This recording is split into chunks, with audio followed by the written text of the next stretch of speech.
How does the Chinese regime threaten to enslave the black communities in Africa and around the world with artificial intelligence?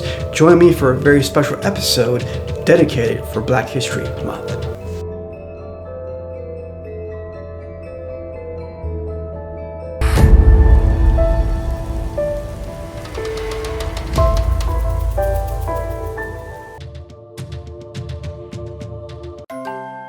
Welcome to the AI organization. I'm your host, Cyrus Parsa. This is the AI show. This will be dedicated to Black History Month. I'm going to be a little bit personal during this episode.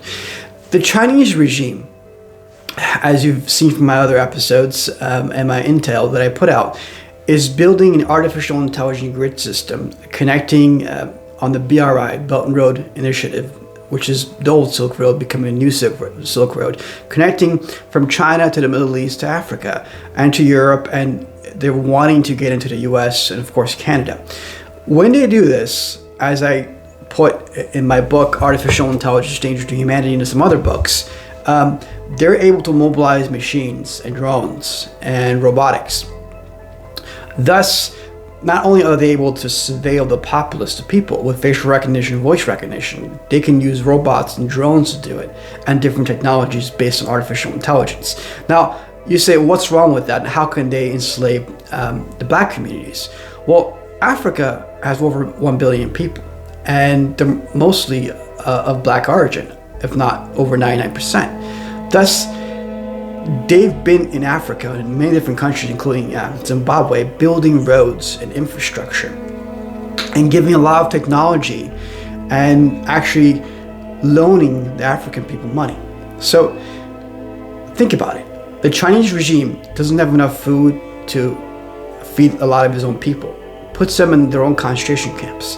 So why would they be so nice to black Africans in Africa? Why? It's a different race of people, right? And you would think racism doesn't go on in China, but it does. I lived in China, and I haven't been there in 20 years since a little kid, but I went there to train with Fadi monks, Buddhist and Taoist Fadi monks. But when I would leave the mountains to go get supplies, I would converse with the locals and even with people related to the military and the communist regime, the government. And I highlighted in this book, Artificial Intelligence, Danger to Humanity, in its release in October 28, 2019. I stated in there what they call the black community, and even people from the Middle East and white people and so on. So initially when I went there, I took a Lonely Planet book, and the Lonely Planet book had a section on racism. This was the year 2000, the first time I went there. And in the section on racism, it said, we don't have racism in China because we don't have any black people. So I thought, that's very straightforward. And this came from a Chinese person, right? So when I was there, they were making jokes about not being able to see black people in dark times, riding bicycles, all kind of nasty stuff. But when it got down to the true feelings of the people in the high up military and the communist regime, they're actually government people. What they said is that they equate the black race as apes and monkeys. I was disgusted by this. But then I heard them call white people pigs. And then Arabs and Jews and other Middle Eastern people rodents. So think about it. And camels, all kind of different nasty things. So this is a Chinese regime that has put people in camps. The Uyghur Muslim, right? They've been called all kind of names. They've been raped in the camps. The U.S. government, the State Department, just concluded that genocide officially has been taking place in China because of what the Chinese regime has been doing to the Uyghurs. But it's not just that. It's the Falun Dafa meditators, the practitioners. It's the Tibetans. It's been going on for 67 years. The Tibetan Buddhists. It's been going on to the house Christians. And even the big tech CEOs. If they don't toe the party line, their regime's line, they will actually go arrest them or take part of their company by putting somebody in their corporation in the military controls. So imagine this regime that says these things, and I've confirmed them recently before I published my book And so this intel comes from my book, but my intel people that go around the world. I have an interconnection of Chinese. I have 1,400 numbers in my phone that are Chinese. I've been around Chinese people. 我说中文. I speak Chinese 50%, and I know them really well, and I know the regime. And really honest Chinese people will say, yes, this racism is really cruel when it goes on. And I confirm with my military intel inside of China that the military generals are still calling African people this, and even Americans, African Americans, Black Americans living here. So think about it. Once they go into Africa, they give them technology, they build infrastructure, they bring the facial recognition, voice recognition, they put in their 5G, 6G towers. Once they do this, and they have a debt trap system, because now the African communities owe the Chinese government. If they don't owe the Chinese government, they owe the warlords or maybe a mayor that's been compromised by the Chinese government because he's getting money in the back end from them. Thus, they use set traps. They use local governors and mayors in certain areas as influence and psychological operations to be able to take over through soft power. What does that mean, soft power? Basically, Chinese think long term. They don't think to get something in a year or 5 years. 10 years, 20, even 50 years down the line, they have these plans. So if they're like this, when they come into a country, they're overly nice, they make friends, even for 10 years. I'm not saying the Chinese are like this, but their government uses their people, even if they could be like that, or they could not be like that. But because they have family back home or they're related, the government uses them. And a lot of the Chinese who come out that have quite a bit of money, and they're sent by the government, they're approved by the government. You have to, in order to go from one city to another city in China, you have to have a passport to be approved. Just think about it. If you want to fly to another country, the government knows who you are. The Chinese regime is not a normal government. Thus, imagine what would happen to the Black communities in Africa 10 years from now, even 5 years from now, right? So this is not a good situation. They can be enslaved with artificial intelligence in a surveillance society to be second-class citizens, or even put in concentration camps. China has 1.5 billion people. If they start moving their own people to different places in the next 5-10 years, or even 20 years, then we have issues. Now, how does that affect America? Well, if they have this thinking, if they're able to get into our big tech by using social engineering and our corporations. So what do I mean by social engineering? Well, first of all, you go to a country, you buy farmlands, then you buy ports, then you buy stake in companies by 20-30%. You buy media companies. You buy entertainment, like the Chinese regime has bought many of our entertainment companies. Thus, you start controlling your influence in the culture, the businesses, and even in Congress. When you do this, and the people that you have make friendships and connections through soft power and social engineering of their emotions to building trust, at some point, they can take over our corporations and our big tech companies and control the Black communities here. Now, what does that mean? Control. Well, if they gain control, and maybe of America, let's say 10 years from now or 20 years from now, and they have these racial tendencies, the regime, how would they treat the Black communities here? Even the American people in general. How would they? Just think about it. This is not a far-fetched idea. What I'm talking about is not the Chinese people. I'm not saying they're not racist in general towards the Black community. They could be. Some of them, maybe half of them could be. It's to varying degrees. You don't see too much multiculturalism going on there. But Japan's a little different, right? You go to Japan, it's different. Even Korea's a little different. But if you have a regime that's utterly racist and is committing genocide to their own people, and then you have AI, and they can connect with the cloud and have all your biometrics, think about it. So why is this important for Black History Month? The Black community has suffered a lot. During what they experienced when they were in slavery, their ancestors, and even the past couple of generations, some white folks who may have a different opinion and say, well, they should get over it.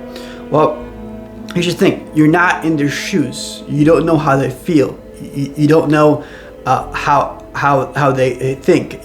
You don't know if imagine if you were in a country that you knew that maybe 100 years ago, the people of a different color walking around, all those people had enslaved you. Not you, but your grandparents. So, or your great grandparents, right?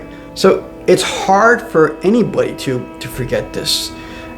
The Persian people, they were enslaved, according to them, by the Arab invasions. They still can't get over it. Or the Mongol invasions. So it takes time. It's not something that can be done in 1 day or 2 days. But what's my point here? What the Chinese regime does is, in fact, take this hurt that exists in America, the hurt that the black community has against maybe a certain segments of the white community. And when they see that hurt exist, they try to use psychological warfare to get the white far right to fight against maybe people who want racial justice. And when they fight each other back and forth, it weakens the country.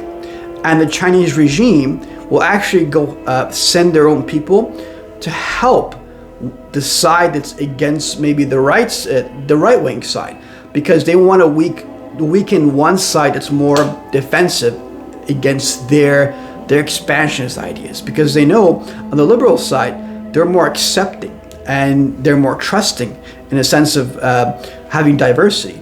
But what the Chinese regime does is exploit this diversity. They take the good intentions that the liberal side has of giving diversity and inclusion. They take that and they abuse it and take advantage of it. So basically, they take advantage of the liberal elite without them realizing it to a certain degree. And even the conservatives as well. The past 20 years, they've been committing IP theft and all kinds of different things, and they've been outmaneuvering the U.S. They really have.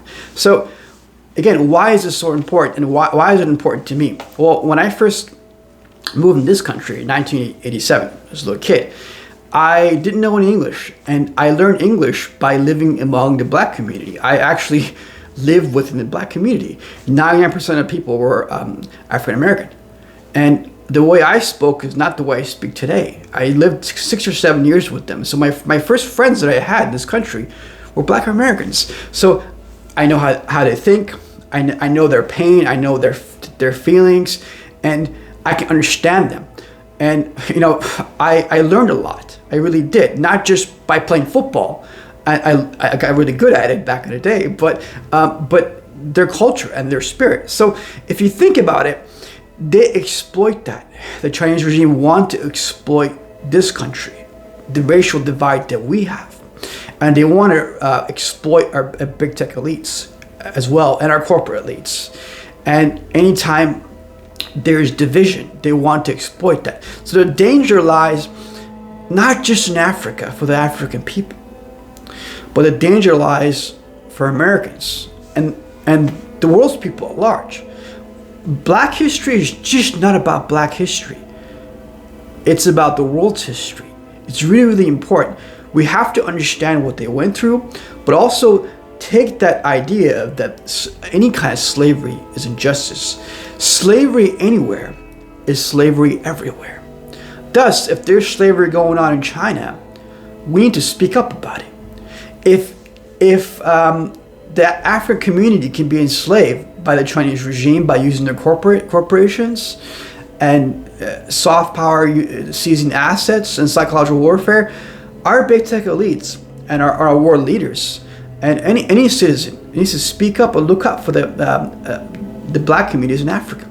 Also in this country, we need to make sure that racial division is not exponentially increased, but to have racial justice in this country. But we also we have to really make sure that our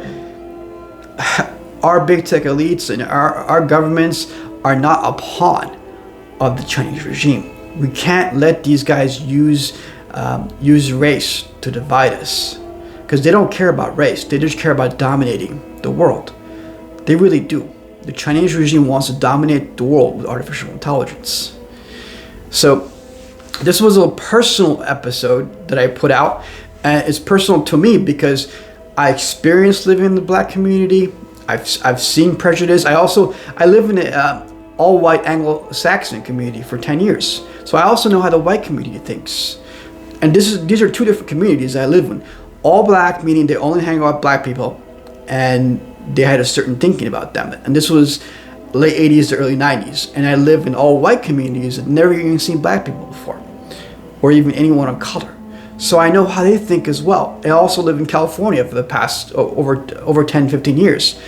And it's a diversity. So I know also how people think in this state. So the US is a very diverse place. But with social media, we're interconnected. So we can share our ideas and our feelings and give advice. So my advice to everybody is racial justice is very important. Black history should not be forgotten. It should be promoted. I learned a lot in school as well from looking at the leaders in the Black history movement. And it should always be nonviolent. Every movement should be nonviolent, whatever it is. And it should be led with compassion, but righteous. Someone does something wrong, you got to tell how it is. So, but everybody should come together, and we should really expose the Chinese regime, not the Chinese people, okay, but the Chinese regime for their racist anecdotes, for their expansionism and their concentration camps and their genocides. We really should. And you should find Chinese to verify what I'm saying. And if they say racism doesn't exist and there isn't racism, they're likely lying to you. I speak Chinese. I've been around Chinese for 20 years, okay? And I know a lot of Chinese, a lot, from everywhere, from almost every region in China. I have people call into Taiwan, China, Hong Kong, Macau, so many different places. Racism exists there in a great deal. They're very, very nationalistic. Thus, we can't be given artificial intelligence, a powerful technocratic system on the BRI, Belt and Road, to the Chinese government. We really can't. It endangers the world from racism, from enslavement, from so many different things. So, as the Jewish people said, never again. Same with the slavery that the African people went through recently. Never again. So we should use Black History Month to literally magnify the sufferings of the Black community throughout the entire world, but also learn from the lessons and say slavery is good nowhere. And if this regime is threatening to enslave people in the long run, they can't be trusted, and everyone should band together. So I talked a lot, and I hope everyone starts to talk about this, share this video. I'm embedding an article below. It's a similar article, and share it everywhere. Everyone should know the racism that exists by the Chinese regime, and they actually teach their own people these things. So the nationalistic and very racist tendencies. So we don't want a future where the Chinese regime will enslave not only the Black community, but all the world's citizens. We don't want that. We want a future that's built on righteousness and goodness. That's a piece of equality for all people alike. This is Cyrus Parsa, the AI organization. Until next time.